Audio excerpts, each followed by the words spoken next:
Hello everyone and welcome to making success.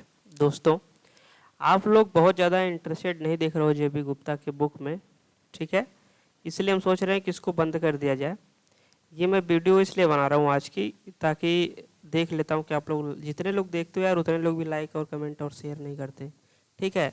अगर आप 40-50 बच्चे केवल देख रहे हो, अगर आप शेयर करते 5-5 6-6 लोगों के पास जो आज कहीं में पढ़ने वाले हैं, तो क्या वीडियो पे व्यूज़ नहीं आते। फ्री में कोई यूट्यूब पे बीके मेहता आपको पढ़ा रहा है, बीके मेहता, आर के राजपूत और जेबी गुप्ता। आप लोग इतना सा काम नहीं कर पा रहे हैं, तो आपको भी सोचना चाहिए, ठीक है। चलिए हम वीडियो को स्टार्ट करते हैं। 40 नंबर तक का क्वेश्चन हम लोग कर लिए हैं, ठीक है। 41 से स्टार्ट करते हैं। A switch capacitor network is R. देखिए, स्विच कैपेसिटर का मतलब समझिए, जैसे कोई स्विच है ये, ठीक है। देखिए, जैसे कोई यहाँ पे स्विच है, ठीक, और यहाँ पे कैपेसिटर लगा है, फिर इधर भी ऐसा ही है। अगर इसे आप क्लोज करोगे तो क्या होगा, चार्ज होने लगेगा सीधे सीधे। तो स्विच कैपेसिटर क्या है, two time variant sample network और नॉन लीनियर नेटवर्क होता है, ठीक है। स्विच कैपेसिटर की बात हो रही है, स्विच कैपेसिटर नहीं होता तब लीनियर नेटवर्क हो जाता है, okay. A 3 volt DC supply, internal resistance this and passive non linear resistance है। देखिए, ये आपका पॉजिटिव नेगेटिव 3 वोल्ट है, ठीक है। अब ये वेरिएबल रजिस्टर है। इंटरनल रेजिस्टेंस कितना दिया गया है, 2 ओम। इसके बाद वेरिएबल रजिस्टर लगा दिया गया है, ठीक, आर। और ये है आपका 2 ओम। करंट मान लीजिए आई फ्लो हो रही है, आई एन एल दिया ही है। Power dissipated in the non linear resistance, इसमें कितना पावर डिसिपेट हो रहा है, ठीक है। मतलब हमको निकालना क्या है, आई एन एल का स्क्वायर इंटू आर, यही फाइंड करना है ना। सबसे पहले इसमें केबीएल लगाते हैं, 3 माइनस 2i, ठीक है। और इसकी इक्वल टू कितना दिया है, ये V N L equal to I, क्या, आई एन एल का स्क्वायर, मतलब क्या हो जाएगा, v power equal to the v into I, ठीक है। v equal to I N L square यहाँ पे दिया गया तो ये कैंसिल हो जाएगा। अब r I equal to R हो गया, तो यहाँ पे कितना ड्रॉप आ जाएगा आपका, आई स्क्वायर इक्वल टू 0, ठीक है। तो जब यहाँ से सॉल्व करके हम वैल्यू निकालेंगे तो आई इक्वल टू यहाँ पे आ जाएगा आपका, एक आएगा -3, एक आएगा 1। तो -3 वाला रिजेक्ट कर दिया जाएगा, आई इक्वल टू 1 एम्पियर हो जाएगा, ठीक है। तो आपकी वैल्यू क्या आ गई यहाँ पे, आई एन एल, ठीक है। I N L equal to 1 ampere आ गया, क्या आ गया, I N L equal to 1 ampere, ठीक है। I N L equal to 1 ampere. अब देखिए पावर डेसिपेटेड निकालते हैं हम लोग, तो क्या आ जाएगा, V N L into I N L. किस में निकाल रहे हैं, पावर डेसिपेटेड, इसमें, ठीक है। देखिए, गेट का 2007 का क्वेश्चन है ये। अब V N L equal to दिया आई एन एल का होल स्क्वायर, तो यहाँ पे दोनों को मिला के लिखेंगे तो आई एन एल का होल क्यूब, मतलब 1 का क्यूब इक्वल टू 1/0, ठीक है। तो आंसर भी ए पार्ट हो गया आपका, ठीक। तो इसी तरह से सॉल्व करेंगे हम लोग, सिंपल सा क्वेश्चन था, बहुत ज़्यादा कुछ था नहीं इसमें। The V I characteristics of an element is shown in the figure, the element is, ये देखिए वी आई कैरेक्टरिस्टिक्स है। यहाँ पे क्या है, कांस्टेंट चल रहा है, बढ़ रहा है, v प्रोपोर्शनल टू द आई के अनुसार क्या हो रहा है, ये बढ़ रहा है, ठीक है। देखिए, इससे तो ये पता चल रहा है कि v इक्वल टू, जब v प्रोपोर्शनल टू आई मैंने टिक किया है, यहाँ v इज इक्वल टू के आई, के डिपेंड करेगा आई पे, के कांस्टेंट ही तो है, ठीक है। तो इससे यहाँ पे ये अंदाज़ा नहीं लगा सकता कि सर्किट लीनियर है, नॉन लीनियर, जैसे आई इज लेस देन 0, ठीक है। अगर के की वैल्यू आई के बराबर तो आई स्क्वायर हो जाएगी, सर्किट इज नॉन लीनियर हो जाएगी, ठीक है। एक्टिव कैसे है, क्योंकि बढ़ रहा है ग्राफ सीधे सीधे। नॉन बायलैटरल इसलिए है क्योंकि एक ही साइड है, इस साइड कोई इसका अचीवमेंट नहीं है, केवल पॉजिटिव साइड में ही है, ठीक है। तो इससे क्या है, ये नॉन लीनियर एक्टिव है, नॉन बाइलेटरल, दोनों साइड नहीं होता तो नॉन बाइलेटरल बोलते हैं। Which of the following statement is correct regarding resistance, ठीक है, which of the following statement is correct regarding resistance, resistance के regarding. The resistance of the conductor is the hindrance by which the conductor opposes the flow of current through it। तो क्या बोला कि resistance of a conductor का resistance जो है is the hindrance by which the conductor opposes the flow of current through it. एकदम सही है, जो कंडक्टर में करंट फ्लो होता है उसका अपोज क्या करता है, रेजिस्टेंस। तो क्या ऑप्शन इज ए, ठीक है। The current in a coil changes uniformly 10 ampere to 1 ampere, half second मतलब आधा सेकेंड में जो करंट का चेंज आ रहा है वो आपका 9 एम्पियर आ रहा है। 10 एम्पियर से 1 एम्पियर हो गया तो 9 एम्पियर का चेंज हो गया। A volt meter connected across the coil the regarding 36 volt self inductance. तो ऐसे लिखेंगे V is equal to L del I by del T, मतलब 9 अपान में 1 to 2, ठीक है। तो L इक्वल टू आ जाएगा 2 हेनरी, ठीक है, L इक्वल टू 2 हेनरी, ठीक। The voltage and current wave form for a element are shown in the figure, ठीक है। Voltage and current wave forms for an element are in shown in the figure. क्या बोला, the circuit element and its value R. Capacitor, देखिए हमको कोई भी value find करनी, सबसे पहले निकालना क्या पड़ेगा हमको, डी आई अपान में डी टी। ये कैसे निकालेंगे, I2 minus I1, I2 minus I1 अपान में T2 माइनस T1, ठीक है। अब डी आई अपान में डी टी इक्वल टू कितना है, 2 माइनस 0, ठीक है।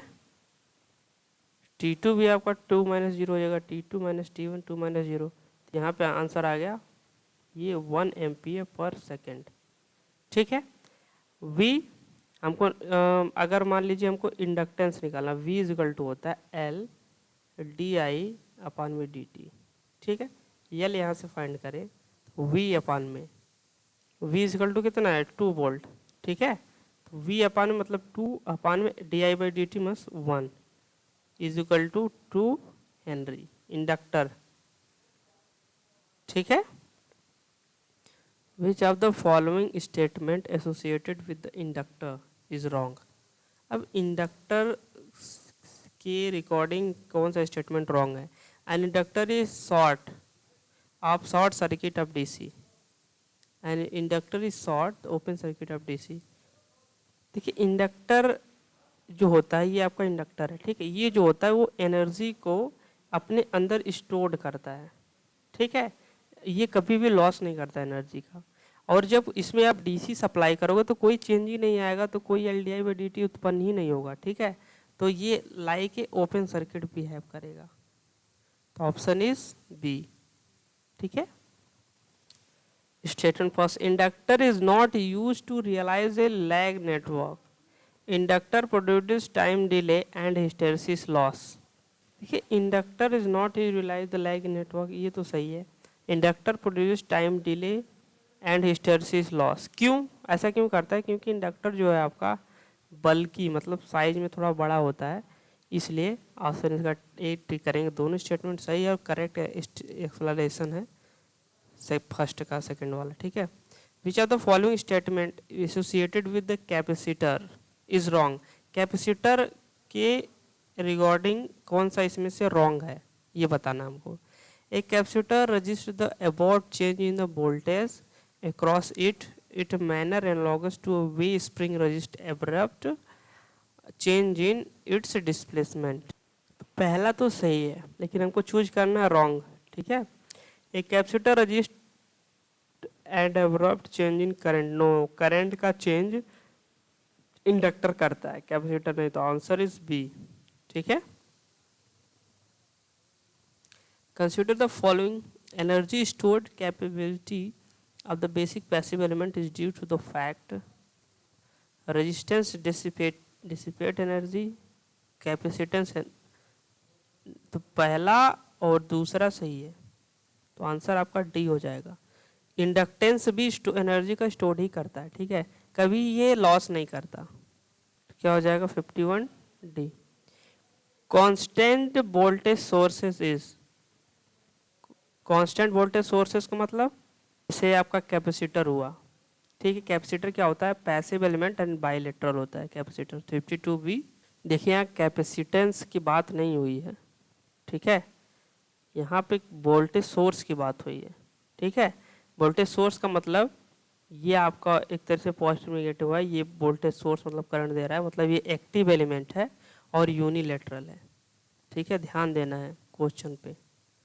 N ideal voltage source should have, अब ideal voltage source should have होना चाहिए। देखिए आइडियल का मतलब ये होगा कि उसके अंदर थोड़ा सा भी इंटरनल रेजिस्टेंस नहीं है, मतलब R = 0, ठीक है। तो जो आपका वोल्टेज सोर्स है इसके अक्रॉस जो वोल्टेज है, ठीक है, मान लीजिए V है, तो वही लोड के अक्रॉस होगा, ठीक है। तो क्या हो जाएगा, शुड हैव 0 रेजिस्टेंस, ये तो आपको टिक करना है, 0 रेजिस्टेंस, अभी इंटरनल रेजिस्टेंस 0, ठीक है। Which of the following gives the VI characteristics of an ideal voltage source? Which one of the following gives the VI characteristics of an ideal voltage source?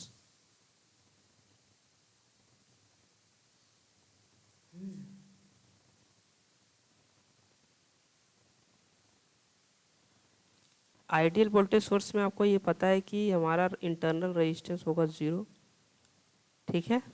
यहाँ पे हमारा क्या रहना चाहिए, वोल्टेज जो आपका है वो कांस्टेंट रहेगा, ये तो एक क्लियर होगा, वोल्टेज इज कांस्टेंट, ठीक, मतलब वोल्टेज जितना था उतना ही रहेगा और करंट जो है आपकी इंक्रीज करेगी। तो आंसर यहाँ पे क्या आ रहा है, बी आ रहा है, ठीक है। वोल्टेज कांस्टेंट इसमें भी है, ठीक है, लेकिन यहाँ थोड़ा नेगेटिव से स्टार्ट हुआ, okay. In an ideal voltage source an ideal current source are connected in series, the combination, देखिए यहाँ पे बोला है कि आइडियल वोल्टेज सोर्स है, आइडियल करंट सोर्स है, आर कनेक्टेड इन सीरीज, तो ये सीरीज में ऐड होगा ही, ठीक है। वोल्टेज भी आपका पैरेलल में कनेक्ट होता है, इस कॉम्बिनेशन को क्या बोलते हैं, has the same property as current source alone, ठीक है, मतलब करंट सोर्स क्या होता है, जो करंट को देता है। यहाँ मेज़र नहीं करना कि एमीटर को हम सीरीज में लगा दिया तो यहाँ कितनी सर्किट में करंट फ्लो हो रही है उसको मापना, ये नहीं, करंट सोर्स की बात हो रही है, ठीक है। तो ऑप्शन यहाँ पे हो जाएगा A. Consider the following 2 types of non identical sources, voltage source E1 E2, current source this, मतलब टाइम के साथ वेरी है, regarding the mode their connection in a circuit. First देखते हैं, नॉन आइडेंटिकल सोर्सेज है, regarding the mode their connection in a circuit, one can not be connected in parallel and two can not be connected in series. देखिए कैसे, ये पहला option सही है, कैसे सही है ये बता रहे हैं। देखिए इसमें 2 वोल्टेज सोर्स दिए E1 E2, दोनों का आपका वैल्यू क्या है, डिफरेंट डिफरेंट, E1 का वैल्यू, E1 कुछ दूसरी वैल्यू का है, ठीक है, मान लीजिए X1 का है, और E2 जो है आपका X2 वैल्यू का है। तो जब 2 वोल्टेज सोर्स हों और दोनों को जब पैरेलल में ऐड करना है, ठीक है, तो दोनों का वोल्टेज सेम होना चाहिए, तब आप ऐड कर सकते हो। चाहे 2 वोल्टेज सोर्स हैं, दोनों को आप तभी ऐड कर सकते हो पैरेलल में जब उसका वोल्टेज सोर्स समान हो वोल्टेज। तो यहाँ डिफरेंट है तो ऐड नहीं कर सकते, one can't be connected in parallel. और यही क्यों नहीं कर सकते, क्योंकि ये KVL किरचॉफ लॉ का उल्लंघन करेगा, पैरेलल वोल्टेज सेम होता है, ठीक है। इसी प्रकार से अगर current sources I1 I2 2 different values के हैं, उसको हम सीरीज़ में भी ऐड नहीं कर सकते, क्योंकि सीरीज़ में करंट हमारी क्या होती है, सेम, और 2 करंट सोर्स डिफरेंट वैल्यू वाले करंट सोर्स को सीरीज में हम नहीं ऐड कर सकते। आंसर इज ए, ठीक है, ये कॉन्सेप्ट था इसमें। Consider the following statement, any element connected in series with an ideal current source is redundant. तो क्या होगा, series with an ideal current source, मतलब रिडंडेंट मतलब नहीं लगेगा, ठीक है, तो पहला सही है, मतलब मना किया जा रहा है एक तरीके से। Parallel with an ideal current source is redundant, नहीं ये तो गलत है। ठीक है, आइडियल करंट सोर्स को तो हम सीरीज में ऐड करना, जब रिडंडेंट है तो पैरेलल में रिडंडेंट ही होगा। ठीक है, series with an ideal voltage source is redundant, ये भी गलत है। पैरेलल में होता तब तो हम मान लेते, तो ये गए गलत तीनों। पैरेलल, ये पहला वाला सही है। ठीक है, मिस्टेक हो गया, पहला वाला यहाँ पे क्या है, सही है। ठीक, यहाँ पे पहला वाला सही है, और parallel with an ideal voltage source redundant, ये चौथा सही है। दो सही है, पहला और चौथा किसमें, तो ऑप्शन इज डी। 2014 में देखो पूछा गया यूपीएससी में। 330 ohm resistor are connected in parallel across 40 volt. What would be the equivalent resistance seen by the load connected across the this circuit? देखिए तीनों को पैरेलल में जोड़ोगे तो आप कितना हो जाएगा, आपका 10 ओम हो जाएगा। ठीक, 10 ओम का रजिस्टर रहेगा, और ऐड किससे रहेगा आपका, ये 40 वोल्ट वाले, 40 वोल्ट। ठीक है, देखिए यहाँ पे ऐसे आपको ऐड करना, देखिए 30 ओम, ठीक 30 ओम, 30 ओम, 3 रजिस्टर है, यहाँ पे आपका है वोल्टेज सोर्स। ठीक है, ये 40 वोल्ट का। ठीक, अब देखिए 30 है। अब जब आइडियल वोल्टेज सोर्स है तो ये क्या होगा, शॉर्ट होगा। जब हमारी इक्विवेलेंट निकालेंगे तो ये कितना आ जाएगा, 0, जब यहाँ शॉर्ट करेंगे तो आर इक्विवेलेंट जो है इन सब का इसके इक्वल होता है। ठीक है, तो कितना आ जाएगा आपका, 0। बोला है what would the equivalent resistance seen by the load connected across this circuit. In the circuit shown the below voltage and current sources are ideal, दोनों आइडियल हैं। The voltage output across the current source in volt, current source के across voltage output बताना है। कैसे लगाएंगे, देखिए यहाँ 5 है ना, यहाँ पे ड्रॉप कितना होगा, 5 × 10 मतलब 10 वोल्ट आ जाएगा। यही 5 एम्पियर वाली करंट यहाँ पे आएगी। ठीक है, तो 10 वोल्ट और इसका 10 वोल्ट कितना हो जाएगा, 20 वोल्ट, सिंपल। ठीक है, a practical current source is represented by, practical current source is represented by, option में पढ़ते हैं resistance in series with an ideal current source, नहीं, a resistance in parallel with ideal current source. Current source की बात हो रही है, ammeter की नहीं।